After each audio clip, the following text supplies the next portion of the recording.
Okay, today we are talking about the expansion of the Greek world, and in particular, we're focusing on the legacy of one man, and that man is Alexander the Great.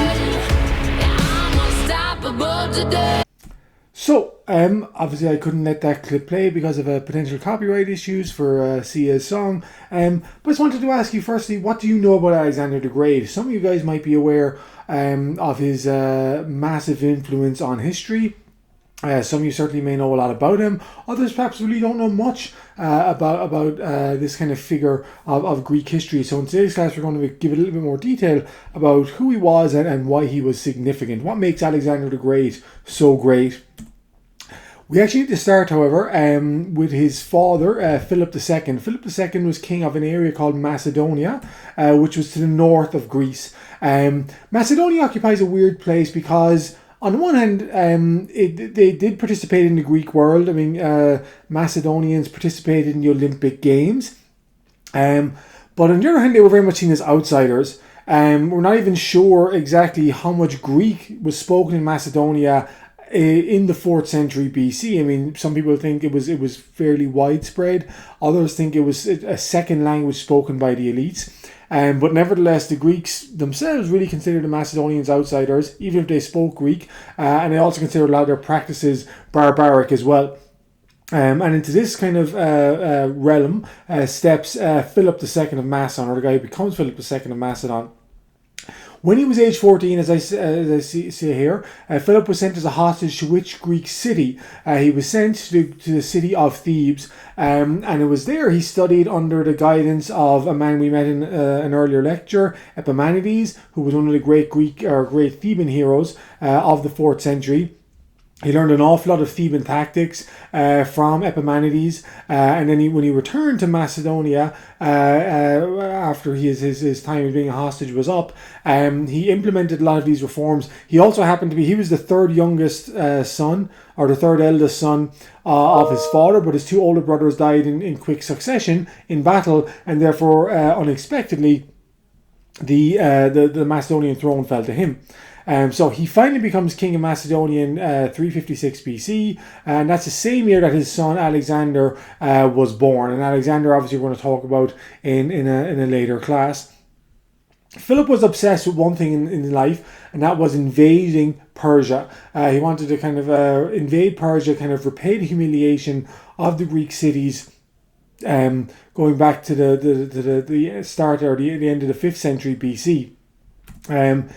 To that extent, he began reorganizing the Macedonian military. He expanded its territories north, which you can see here on the map.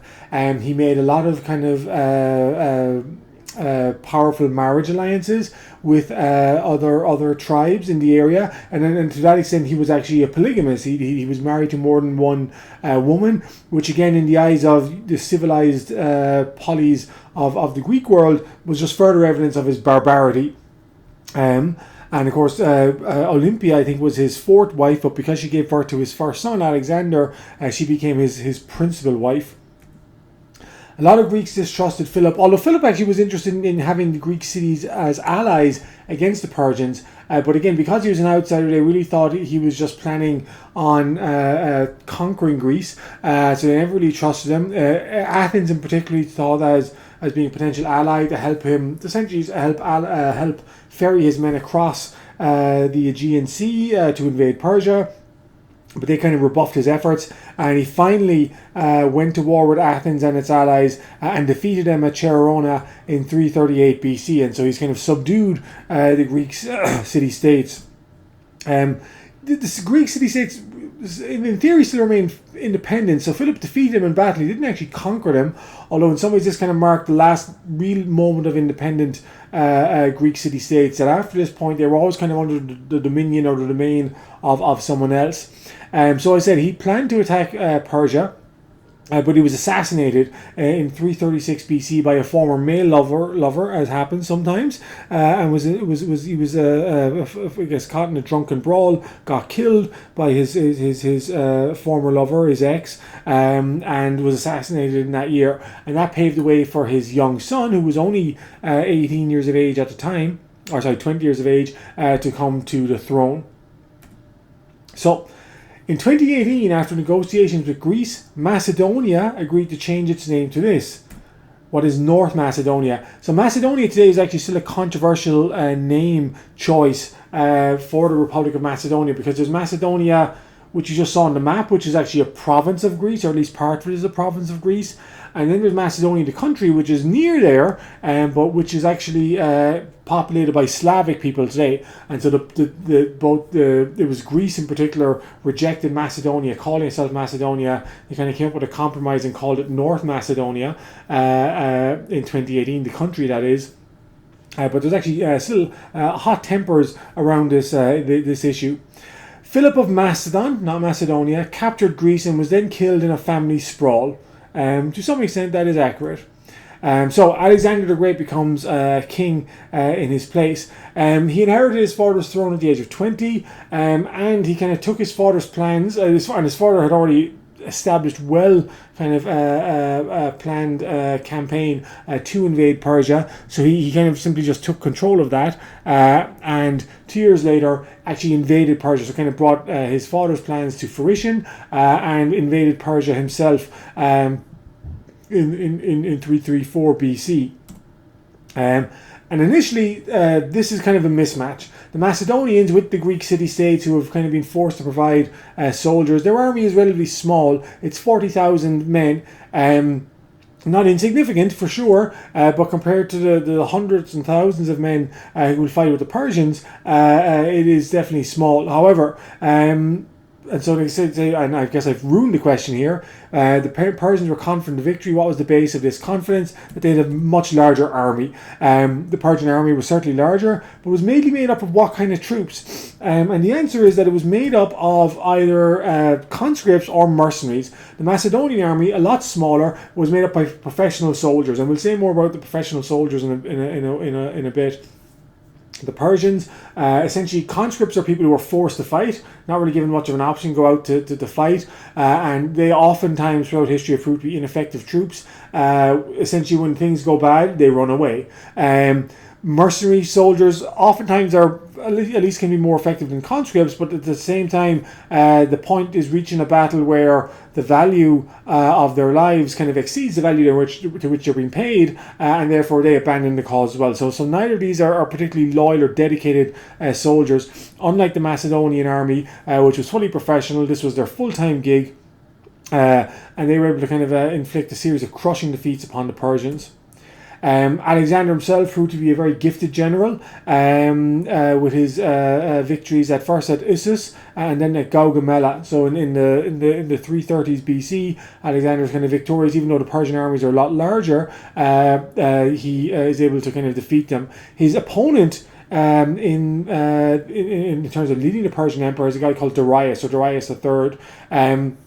Really wasn't very much of a military man, and he offered, at one stage even offered Alexander half the Persian Empire, but Alexander refused. He captured, actually at the Battle of Gaugamela, he captured the royal family of Darius. So he did not Darius himself, but he captured his mother. He captured his daughters. But he actually treated him with great reference or deference, and acknowledging their right as royals of the Persian army. That was actually after the Battle of Issus rather than Gaugamela.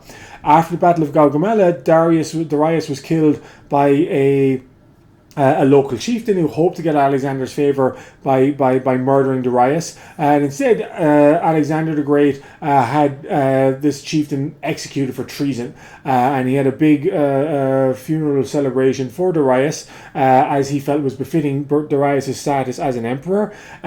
He pressed on, he captured the Persian capital city of Persepolis, proclaimed himself the emperor of Persia, but destroyed the city of Persepolis because he was afraid it would be a rallying point for supporters, or for Persian resistance to his rule. So the city itself actually doesn't survive, and was never really inhabited in a major way again. And this kind of establishes a pattern of Alexander during his conquest, that those cities that surrendered to him, he usually treated with great mercy, and he was capable of great mercy at times. But cities that resisted him, he would brutally kind of crush and subdue. One city, for example, the city of Gaza, and his commander, a guy called Batius, resisted, in some ways against all force of reason or logic, resisted to the bitter end.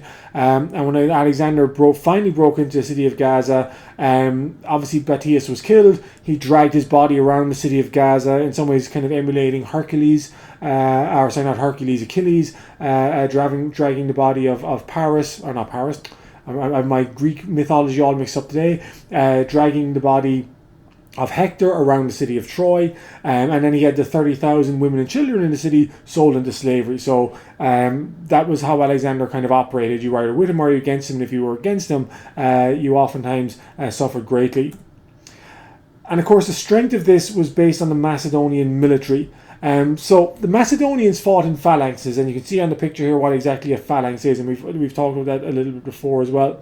What did Philip introduce that gave him an advantage over those they fought against? I've asked this question in class before. Sometimes it's answered pretty quickly, sometimes it's not really answered at all. What Philip introduced for the Macedonian army that gave them an advantage was constant drilling.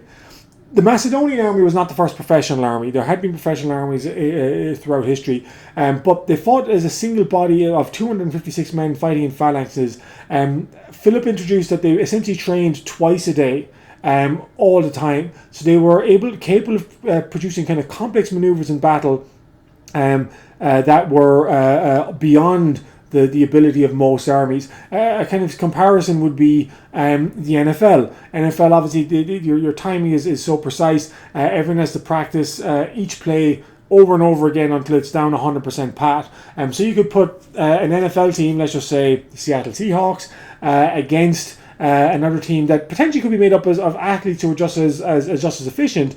But if those athletes had not practiced, and the NFL athlete or the Seattle Seahawks had practiced, you would expect the Seattle Seahawks to win comfortably, because there's such a level of precision involved in constant repetition brought about by drilling. And this was the advantage he gave to the Macedonian army. He also introduced the sarissa, which is the big long pike shown here on the screen. I think it was 18 feet long. So again, big long sticks, not exactly new to warfare, but Philip introduced the sarissa, which is a massive piece of equipment. And he trains the men efficiently in how to use it. So it was actually a very effective weapon of war, and it could kill, as I say on the screen, from great distances. Alexander himself, so he took this Macedonian military that had already been created by Philip, and added to it his own kind of personal touch. He fought with his men. He fought with his men on the front lines. This wasn't some guy hiding in the background like, in comparison, Darius, who was not someone who took part in the frontline battles. Alexander absolutely fought with the companions, who were essentially the sons of Macedonian nobles. They all fought in the same conditions. They were very loyal to Alexander, and in some ways Philip was trying to recreate the kind of sense of camaraderie that he had found when he was studying under Epimenides in the city of Thebes with the sacred band of Thebes. Not exactly the same, but certainly some of the spirit, the core, is what Philip was hoping to reintroduce with creating the companions, and Alexander benefited from as well. So he shared his food with his men. He wore the same clothes. He didn't wear any kind of special. He shared in their kind of hardships and things like that. And because of this, Alexander won a great deal of loyalty from his men. And this is, this class isn't on leadership, but the one thing I can tell you about history, leadership 101, do not do anything that you yourself are not willing to do. And that's the first part of being an effective leader. Only order others to do things that you yourself are willing to do. And Alexander was certainly willing to suffer the privations of military life alongside his men. He was also extraordinarily ambitious. So we talked about earlier on how Darius, after the Battle of Issus, offered him half the Persian Empire, which he refused. Another example of his ambition, but his also stubbornness, was the city of Tyre, which was the Phoenician capital. Tyre actually was a dual fortress. Part of it was fortress by land, but it was actually a small island just off of the city in the Levant or the Eastern Mediterranean, that was heavily fortified. Alexander could have ignored the city or the island because he was walking past it anyway. I mean, he captured the city of Tyre, but he insisted on defeating it. And so his men actually took 8 months to build a causeway from the mainland out to the island, and he finally managed to defeat it. So again, the idea of someone who, even though it didn't matter if he captured Tyre or not, even though it didn't, it seemed to be kind of not worth the effort, he still went to that effort and finally captured the city, and again treated the inhabitants there very cruelly once he broke in. He showed himself to be a very capable general at all his battles. So I mentioned Issus and Gaugamela earlier on, where it wasn't just that that the Persians had poorly led armies. They were actually kind of tactically outmaneuvered by Alexander the Great. His most famous battle was with the Indian king Porus at Hydaspes in what is say modern India. Porus was the king of the Indian king, I guess the Punjab basically, and he was trying to prevent Alexander from crossing the river. But Alexander, through a series of feints and counter feints, splitting his army, was able to sneak half his army across the river without Porus knowing, and then managed to come in and kind of capture Porus in a pincer move between his force and part of his force which he'd left on one side of the river, and the other force that crossed the river and came down and attacked Porus. So very much a very effective military commander as well. We're not reading the primary source document today, but this is an example of Alexander in some ways losing the run of himself and murdering his friend Cletus, who we'll talk about for some ways, because as Alexander went along, he encouraged his men to adopt some Persian customs and culture, and this was actually resented by his men. So, according to Phrygian legend, the man who could solve this problem would rule Asia. Alexander figured it out. What exactly is this? So this is the Gordian knot. According to legend, so the city of Phrygia, which is today in modern Turkey, was a Greek-speaking city up until, or for at least in ancient times. Phrygia was so it was actually the king of the most famous person. You probably are not familiar with the city of Phrygia, but you are familiar with one of its famous kings, who is Midas, and the person behind the story of the Midas touch. His father, actually, the legend was that the city of Phrygia, in order to kind of solve their leadership crisis, decided that the first person to come in into the city next would be their king, and it happened that it was Midas's father entered the city first, and he was made king, and I think his name was Gordias, and he proved to be a very effective ruler. And Midas, as a symbol of thanks, kind of tied up his kind of peasant cart to the wall of Phrygia. But he used a very kind of intricate kind of series of knots, and that, according to legend, was simply unable to be opened, and whoever was able to undo the knot would become the ruler of all Asia. And Alexander the Great opened the knot. How did he open the knot? Well, he cut it. He took his sword out and essentially hacked it off and said, "There, I've solved the problem," which I think says a lot about Alexander's character. Alexander, so while he was, so we obviously know that he in the end he conquered the entire Persian Empire, but he did take a detour into Egypt, and when he was in Egypt, what do you think he proclaimed himself? He proclaimed himself Pharaoh, and then later God. So Alexander was carrying on a tradition of over 3,000 years by this stage of Egyptian pharaohs ruling. So Persia had actually governed over Egypt for a couple of centuries. Alexander declared Egypt's independence, proclaimed himself Pharaoh, and later a god, and actually kind of established indirectly the last kind of dynasty to rule over Egypt. But you can also get a sense that in some ways his ego is becoming more to the fore as well in declaring himself a god. The Macedonians, however, after they conquered Persia, they kept going. They kept going to the east. They invaded essentially what is say modern Afghanistan, conquered that area. Although I have to say the hold over Afghanistan was never really very firm. It was more kind of an uneasy truce with some of the warlords in modern Afghanistan. They then moved into the Indian subcontinent, defeated Porus, as we've already said. And finally, his men insisted that they turn back. They were on this stage. They were fighting for over 8 years. They were thousands of miles from home. Alexander wanted to keep going, but his men forced him to turn back, and so he turned around and began to head for home. What did Alexander do to encourage the incorporation of Persians into his army? Well, in order to consolidate his gains, Alexander basically realized we're going to have to use Persians in our military as well. We're going to have to include the Persians in our kind of administration of this empire. And so he kind of encouraged Macedonians to begin adopting some Persian culture customs, to begin so firstly to marry Persian women, to adopt Persian dress, to adopt other aspects of Persian culture in particular. And this is what caused kind of his fight with Cletus that I referenced in an earlier, or we were passing through the document which we were not reading for today, but in particular they had to commit an act of, or commit I guess what was called prokinesis. Prokinesis is basically to bow very deeply, essentially to get down on all fours and prostrate yourself before the emperor. This was normal in Persian culture. This is what everyone did, including nobles, before the Persian emperor. This was not normal in Macedonian culture and actually provoked a great deal of resistance. And so you can see here, I'm saying here, he encouraged men to adopt Persian customs, wear Persian clothes, but this was resented. And of course, he also especially encouraged the gestures of physical submission, which to a lot of Macedonians and Greeks seemed to be very far removed from their own kind of traditional culture of one where there was maybe a king was first among equals, but it was still considered a roughly equal body of men, as opposed to the kind of vast hierarchy of the Persian Empire. So that was something that caused a lot of unease in the amongst the ranks of the Macedonians.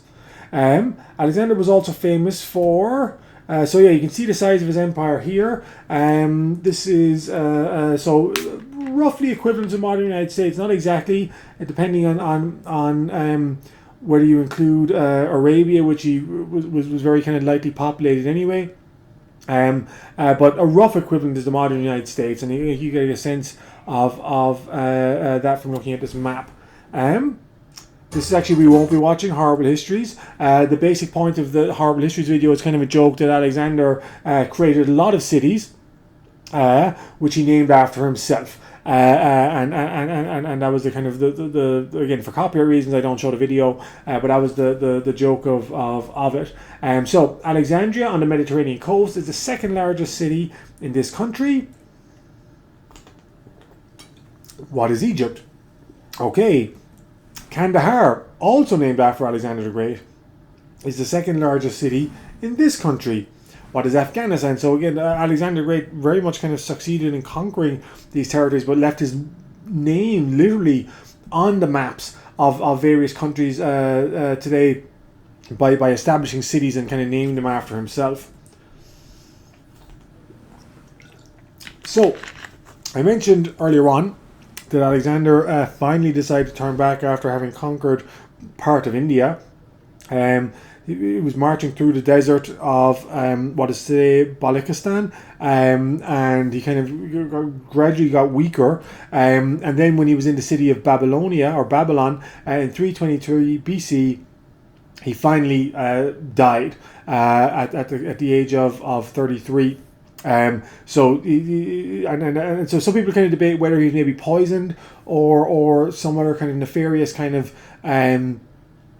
plot in Alexander's death, but it's widely known that he drank excessively. He essentially partied all the time, and despite his doctors telling him to take it easy, he kind of didn't do so. And then when he kind of got ill, possibly of malaria, he had kind of burnt out his ability to kind of fight back against his disease, especially with the conditions around him. So he dies in 323 BC. What happened to Alexander's empire once he died? Well, he didn't have any children. He had a wife, Roxanne, who was pregnant with a son, as it turned out, but obviously they didn't know that at the time. So they kind of waited. Some of his leaders said, we're going to wait around and see if he has a son and name him king. But essentially what happened was his empire fell apart, fell into especially three different divisions, which we'll talk about a little bit later on, in which his various bands of supporters kind of turned on one another in fighting over the spoils of his empire. So what do you think was the greatest legacy of Alexander's empire then? Because it's not, the empire itself doesn't last. It's really only created in Alexander's lifetime and quickly falls apart in its wake, although there are some kind of some of the segments of the empire certainly go on to have kind of a longer influence on history. So firstly, through his conquest, Alexander had brought a common Greek culture to much of the known world. So he took the language and culture of Greece and spread it amongst the Egyptians, amongst the Persians, and amongst even the people of northwest India. And so to a lot of these areas, the Greek language remained a language of education, of culture, of knowledge for centuries afterwards. And so it served to bring a kind of Greek lingua franca to the wider region. He had founded several cities in areas that previously had not known large urban centres. In fact, Alexander himself founded 70 different towns and cities during his lifetime, the majority of which he named Alexandria, albeit they sometimes get changed in the local language. And some survive. I said Kandahar, Alexandria are obvious examples, but some actually don't end up surviving more than a couple of years. And his conquest helped fuel a flow of ideas, culture and trade between the East and West, which we'll say a little bit more on in a second. So even though Alexander's career himself is only fleeting, it's kind of a flash of light, 8 years of one continuous brilliant military campaign, the legacy for his conquests is long-lasting. So Alexander the Great conquered Persia, Egypt and Japan. Sadly, he died with no heirs. Well, he actually did have an heir, a boy who was murdered. I mean, his wife was pregnant. Roxanne was pregnant when Alexander died. The boy was born and was murdered, I think, when he was 10 years old, alongside his mother. Conquered Persia, yes. Conquered Egypt, yes. Japan, not so much. After, of course, the empire, it's split into lots of different factions, but basically the three major divisions are the Antigonus dynasty, which ruled in Macedonia and parts of modern Turkey, the Ptolemaic dynasty, which is probably the most influential of them, which ruled in Egypt, and the Seculid empire, which is named after Seculus, which ruled essentially the rump of the Persian Empire. So Alexander's old empire, as we say, was broken up into lots of different kind of states, three major ones in particular, but the three major states were all ruled by Greek Macedonian rulers. So Ptolemy was Greek, Seculus was Greek, Antigonus was Greek, or Macedonian, and they kind of kept this common Greek culture and language. So even though they were divided, there was a common cultural kind of milieu surrounding these kind of three kind of larger states. Trade flourished during this era, so all three of these rulers kind of encouraged the establishment of better roads, of navies, warships to protect trade in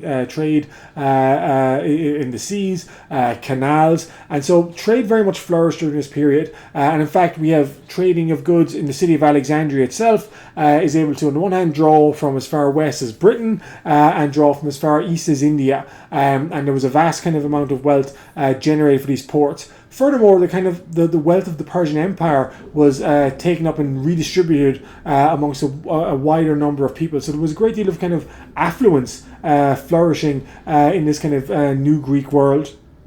And of course, so there was a lot of affluence in Egypt, the Seculid Empire, etc. What does this mean for the Greeks back home? It means there's huge job opportunities if you're Greek and you have some kind of talent or trade, but the consequence of that was that there was a lot of depopulation for Greece itself. It's estimated that the Greek population fell by about half in the century after Alexander's death. So in other words, there's huge numbers of Greeks who were leaving Greece itself and coming to these other cities that have been established by Alexander in the Near East, in India, in Afghanistan, in Egypt, and they've a kind of a whole new range of opportunities. In the space of 2 centuries, 200 new Greek cities sprang up. So again, that's aside from the 70 cities that Alexander founded, there was 200 new cities that developed, and actually some of them ended up being quite large. The city of Antioch, which was named after one of Alexander's successors' kind of sons, quadrupled its population in a century. The city of Seleucia, which was in the Seculid Empire, went from essentially no one living there to several 100,000 people over the space of a couple of centuries. Alexandria itself was the most impressive city, and we'll come back to that in a moment, but that had a population of over 500,000 people. And so these cities were not like the Greek city-states of Athens and Sparta, which are 15,000, 20,000. These are massive cities by comparison. And so for the first time, there's also kind of new social problems created in cities like this. Unemployment. The idea that you could be unemployed hadn't really existed in Athens, for example. Most people, well, you worked the land, or you had a trade. But because these cities are so large, a lot of people in the cities are totally disconnected from the land, and they become unemployed. Obviously, disease is not totally new, but they became more kind of epidemic levels of disease because these cities were kind of a lot larger. So new cities, new opportunities, but also new problems.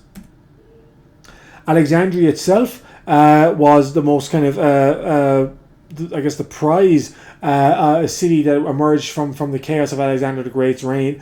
That's because Ptolemy was a general of Alexander. He basically just took the kingdom of Egypt. He realized it was kind of difficult to attack it, and so he protected Egypt on a small sliver of its northeastern border, and established essentially Ptolemaic Egypt. That's, let's say, the 39th and last dynasty to rule over Egypt. So that's, and it's also worth bearing in mind that under Ptolemy and his successors, it was very much a Greek-speaking dynasty that ruled over Egypt. So the Egyptians obviously ruled in that place, but they're obviously ruled, but it's their rulers are Greek speakers. In fact, they almost all speak Greek. None, bar one, who's at the very end, actually even learns the local Egyptian language. And her name, of course, is Cleopatra. But Cleopatra is not a unique name. In fact, every ruler of Egypt, male ruler of Egypt after Ptolemy, takes the name Ptolemy. So they're all Ptolemies, and a lot of the names of the Macedonian women who take place or succeed after this is Cleopatra. The original Cleopatra, or at least one Cleopatra, was actually the sister of Alexander the Great. That's not Cleopatra who's famous for having a love affair with Julius Caesar and Mark Antony later on. But the idea is that it was Ptolemy was a Greek name. Cleopatra was a Greek name, but it become subsumed into kind of Egyptian culture as a result of this. So Ptolemy was Alexander's general. He establishes a successful state, and he builds the city of Alexandria. Alexander the Great himself looked at the plans. He kind of outlined some of the plans, but he didn't actually begin to build the city. It was Ptolemy who built the city. Eventually, a city so large that it amounted to 500,000 people. The only other city in the ancient world that was bigger than it was Rome itself. But Rome was was a city of narrow streets and kind of clutter building upon one another. Because Alexandria was planned as a large city from the very beginning, it was wide, it was spacious. It had magnificent kind of parks, and so it was a much more kind of impressive city. It also became the cultural center for Greek art and science during this period as well. And what was the centerpiece of learning in Alexandria? It was the museum. Of which Alexandria's library formed the most famous part. So Ptolemy founded a museum. A museum is something essentially dedicated to the muses. There are 9 muses in Greek mythology, and Ptolemy's building was to kind of cater to the kind of so we have the muse of love poetry and comedy and music and dance among the muses, and so Ptolemy was trying to kind of cater to the various arts essentially being formed in Egypt. And so in its large library, scholars and scientists conducted research, taught and debate the nature of the world. And we'll talk about philosophy in a little bit in this class, but it also kind of succeeded in bringing every known text of the Greek world in particular was housed in Alexandria. And it was a magnificent kind of building that archived all the kind of known knowledge of the world, and was kept for at least 2.5 centuries. It was finally burned down by Julius Caesar in 48 BC. Not deliberately. Julius Caesar wasn't a kind of a vandal in that sense, but in the chaos of Julius Caesar's invasion of that city in 48 BC, which we'll talk about in our next class, the Library of Alexandria caught fire, and a lot of the works there were destroyed. Incidentally, as a side note, Alexander the Great himself, there is no contemporary account of his life. that much of what we know about Alexander today is actually from the work of Romans, who were writing 400 or 500 years after Alexander. Now, it's obviously believed that they were accessing contemporary reports and were able to kind of and contemporary accounts of the life of Alexander, but none of the actual accounts of his life when he was living have survived, and that just speaks to something about the fragility of history as well. Okay, and so here is the magnificent kind of the museum, or in particular the great library of Alexandria. Okay. There was also, because there was a changing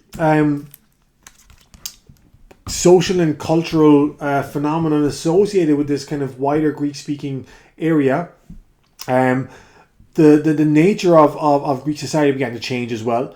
No longer do Greeks live in the old polis of Athens or Sparta. Well, I'll take that back. They obviously live, some people live there. But because a lot of the Greeks now migrate to modern Turkey, to modern Egypt, to the modern Middle East, and they live in much larger cities than their kind of ancestors had lived in ancient Greece, there's a greater emphasis on individual happiness and a de-emphasis on the wider community. Bear in mind, in ancient Athens, it was possible, if you were a free man of a certain amount of wealth, you got a say in what was running, a direct say in the running of your city. And that built up a kind of a certain amount of confidence in the Athenian community. You kind of felt you were part of Athens or part of Sparta or whatever city it was. That sense of kind of wider community and concern for the political well-being of the community is lost in these bigger cities. Oftentimes a man or a woman, they really only have their immediate family to feel kind of connected to, and not much more beyond that. And so it's not surprising that philosophy shifts as well, and there's a greater focus on individual happiness as opposed to I guess a concern for the wider community. The Stoics are one group who emerged. So they were kind of led by a guy called Zeno of Citium, or Citium. They were named actually after the colonnades where Zeno gave his talks. They ultimately believed that what we know about the world and universe is that you can't fight back against the universe. In fact, so everyone has to accept their place in the universe. And if people just accept their place in the universe, what do the Stoics ultimately believe in? Well, they believe in predestination. That the world has been kind of mapped out before you were born. You can't rail against the kind of injustices you suffer, or you can't fight back against them. You can't alter your path. Therefore, you should accept your place in the universe. They emphasize the idea that one should have a sense of loyalty to one's family, to one's community. It was good to kind of not give attention to kind of the wilder emotions of human beings. You should keep a lot of these emotions restrained. You should work towards improving the life of your family, improving the life of your community, sacrificing yourself selflessly, not being kind of interested in your own personal happiness, or because that in itself would be an indulgence. And working towards a common good. So they very much encourage people to kind of adapt political roles where they can work for the common good of every man, because you can't really push back against faith. And obviously Stoic thinking becomes very influential. Obviously the word itself, Stoicism, is still with us to this day. It has an enormous influence on the Roman Empire, which we'll get to in a later class. Epicureans took the opposite view. They basically said that if the study of all things in the world was based on the knowledge of, if everything was made up of atoms, and atom theory had been put forward by Demetrius around this time, or I guess Epicurus had read Demetrius's work, and in which he said everything was made up of atoms.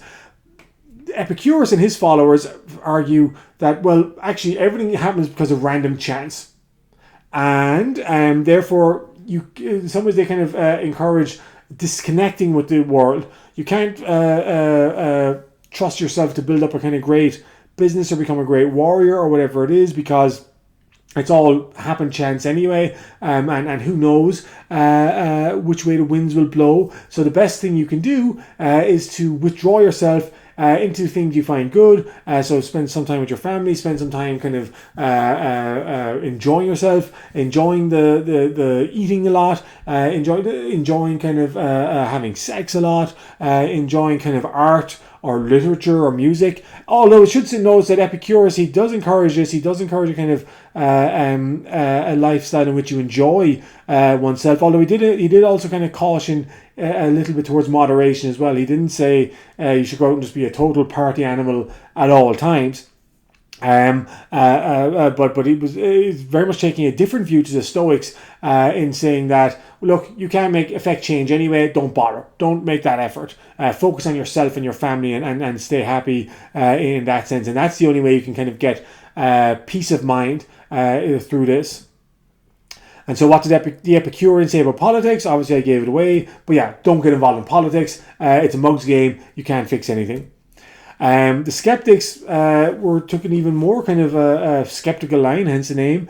They believed that anyone trying to find any kind of truth or goodness in the universe was essentially that's pointless altogether. So you should you can either adopt good things or bad things. You just have to accept what the world throws you and kind of take it as it comes. And then the Cynics were the most famous. So the Cynic word is a Greek word for like a dog. So a cynophile today is a dog lover. Just to take an example, that's where cynicism comes from. It actually comes from like a dog. So given that, what do you think the Cynics believed about social conventions? Well, they had no time for them at all. They rejected all social conventions. They believed things like going to the bathroom, or having sex, or spitting, or these are all kind of natural things. They shouldn't be hidden from other people. You should do them kind of openly, and that's where they got the nickname the Cynics, because a lot of people said that they didn't have the modesty to kind of I guess keep those affairs or those kind of behaviors behind closed doors. The most famous of the Cynics was Diogenes. Diogenes is pictured here. He rejected all kind of social convention, all kind of efforts to. He rejected the idea of need for a house, the need for clothes, basically, and he essentially lived in a jar in the city of Corinth. And the picture is actually a famous story of himself and Alexander the Great. Alexander the Great had heard of Diogenes and he wanted to meet him. So he when he came to Corinth, he came to where Diogenes was, and he said, "Oh, I'm Alexander the Great. I can give you anything you want." And Diogenes said, "Get out of my sunlight. Like you're shading me with your body. Get out of the way. That's all I want." And so that kind of speaks, I think, to the views of Diogenes. Okay. This was also a time of a massive explosion of scientific thinking. The scientific revolution as a historical term is applied to something that happens later on a little bit in the 17th century. But there was such a kind of flourishing of knowledge after the life of Alexander the Great that's kind of also appropriate to use it here. Why do you think a revolution in scientific thought took place starting in the 3rd century BC? So what was it about this era? Well, firstly, so it was a fusion of a lot of common cultures into kind of one kind of melting pot that was Alexander's empire and then the kind of falling out empire. But it took knowledge from ancient Egypt amongst the Persians, so scientific knowledge, astronomical knowledge, mathematical knowledge, and kind of fused them all together. So the Greeks, the Persians, the Egyptians, but they were all able to speak a common language. Again, I'm not saying that everyone spoke Greek. That's not what I mean. Like, most people obviously just spoke their local language, but amongst the educated elites, Greek becomes a common language, and they're able to share far more easily ideas on mathematics and astronomy and etc. than they had before. Furthermore, there was also a great flux of wealth, and that kind of encouraged aristocrats and others. They firstly want to be seen to be the great patrons of the arts, to give generously, because in some ways, if they are a patron of a successful scientist or a successful kind of person behind a successful development of something, they also kind of get to bask in some of that glory themselves. So there's kind of again, there's more wealth because of the increased trade, because of the Persian treasury has essentially been spread and dispersed across the area, and so one of the outcomes of this wealth is that men wish to be kind of seen as being kind of very kind of generous. Who were some of the people who contributed to this scientific knowledge? So Herophilus was one. Herophilus was living and working in the city of Alexandria. If you were based in one of the ancient Greek policies or polis, you weren't really allowed to tamper with the bodies of the dead. That was considered sacrosanct, messing about with bodies. But of course, that also meant that it was your ability to learn about the human body was limited.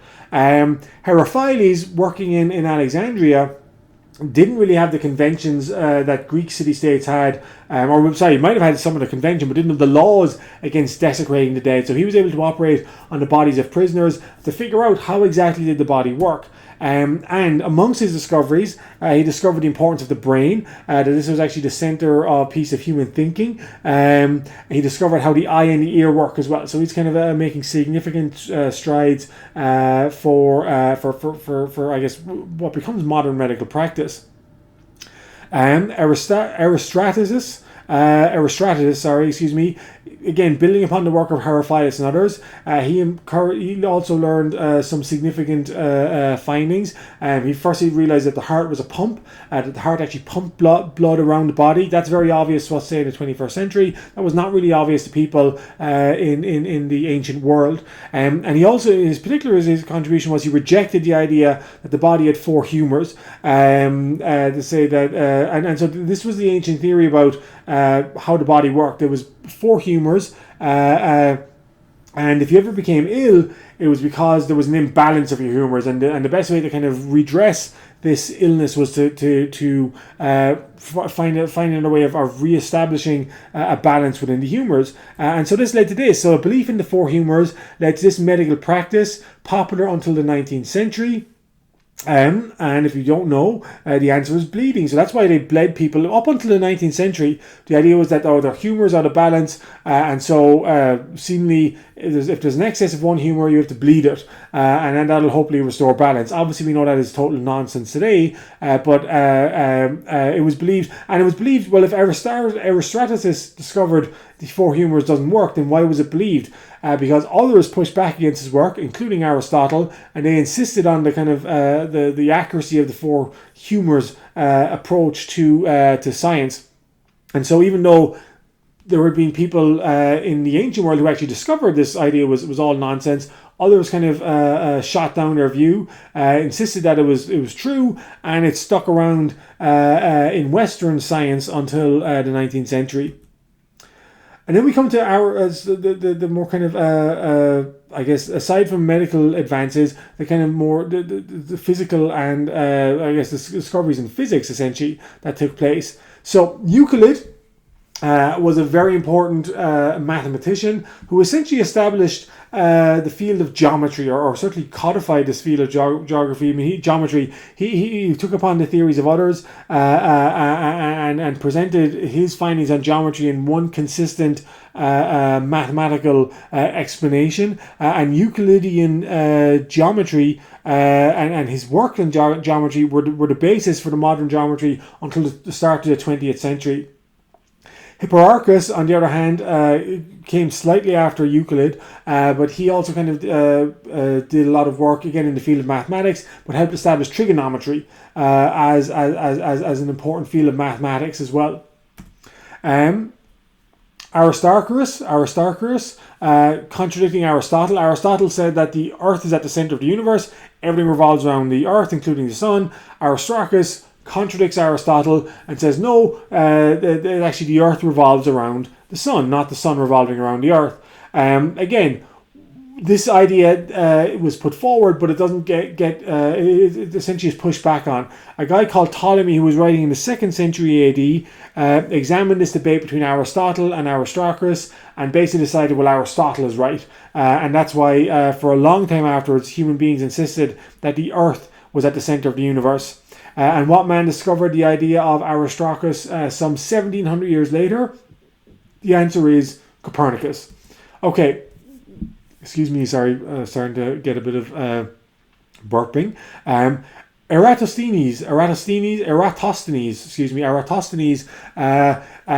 was another Greek mathematician operating out of the city of Alexandria. He actually helped calculate the circumference of the Earth, as well as developing latitude and longitude. So he basically realized there was a place in south of Alexandria called Cyrene, and he noticed that at midday in the statue, or if you put a stick in the sand in midday in Cyrene, it cast no shadow.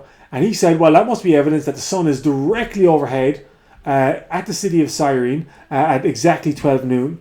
He then did the same thing in Alexandria itself, and he noticed that it cast a bit of a shadow. He figured that okay, what's the difference between what's the ratio of this shadow being cast in Alexandria? What's the difference between Cyrene and Alexandria in terms of the distance the distance between them? How many miles apart are they? So he calculated that.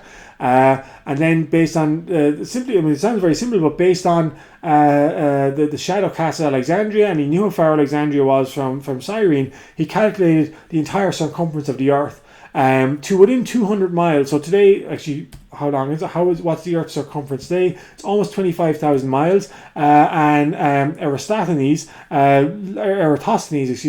largely calculated this accurately. In fact, the only point he went wrong on was not so much his mathematics, but his weighing up the distance between Cyrene and Alexandria wasn't 100%. The most famous of these Greek scientists of this time period was Archimedes. Archimedes is a very famous engineer. He was the first person to calculate the value of pi. So for those who were celebrating Pi Day in March, have Archimedes to thank. He also designed several weapons of war. The Archimedean claw apparently was, and again, we no longer have records of them, but apparently it was a giant claw that could be used to kind of sink ships and disrupt ships. He also supposedly, and I say supposedly because there's not a huge amount of evidence, but used a giant kind of magnifying glass to burn holes in Roman ships that were trying to attack his city of Syracuse. So again, Syracuse was based in modern Sicily, but was a Greek-speaking city at the time, but he was very kind of innovative thinker, designed weapons of war. He also did this. After discovering how to calculate the mass of an irregular object in the bath, Archimedes ran naked through the streets crying this, what is Eureka? Or I have it, I know the answer. I know now how to, I think in this particular thing he was trying to figure out how to calculate the weight of a crown and how to know it was made of gold as opposed to made of some kind of counterfeit material. He also designed a screw. You can see this here on the picture, a screw that would move large bodies of water upwards. So if you turn the screw, you're able to draw, in this case they're drawing a ball up, but actually you could do the same with water. Draw water up from a water source below, pump it into the area. And so he was a very kind of practical innovator and scientist, and in some ways was the personification of the kind of brilliance that was unleashed in the wake of Alexander the Great's death. I mean, Archimedes was born some 50 years or so after Alexander died, but he lived in this kind of post-Alexander world in which scientific thinking and scientific knowledge flourished, and much to the benefit of the region and humanity as a whole. Okay, a couple of things and then we're done. So firstly, this is the great Pharos or lighthouse of Alexandria. So it was one of the 7 wonders of the ancient world. So Alexandria again had a giant lighthouse, was able to warn ships out to sea not to crash on its rocks. Archimedes made the first steamboat and power drill. Not exactly. The scientific method came into use when the Greeks learned never to take things for granted, not granted, granite, when solving a problem. And then Euclid proved that there is more than one side to every plane. Indeed. Okay, thank you very much for your time. We explained the significance of Alexander the Great and his conquests and the legacy of them there afterwards. And I will see you in class again soon.